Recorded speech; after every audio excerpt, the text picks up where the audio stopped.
Hello viewers, welcome to IT System Admin and Information Technology Learning tutorial channel for you.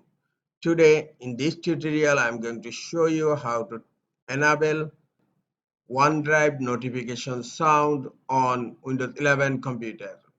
Sometimes it becomes very important for you, so don't forget to watch full video. To enable notification sound for OneDrive on Windows 11 computer, right click on Start menu. Now click on Settings. In left pane, click on System.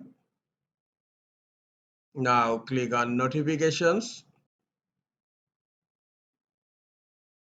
and scroll down.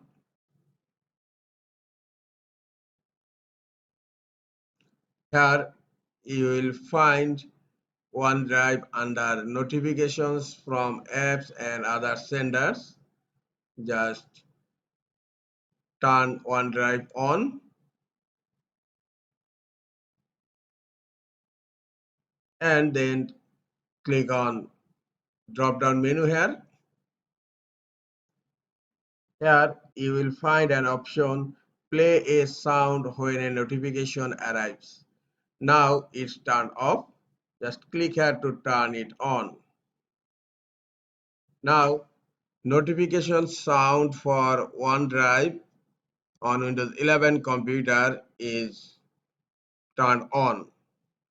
This is all for today. Hope this tutorial is helpful for you. Keep watching for next tutorial. Thank you very much.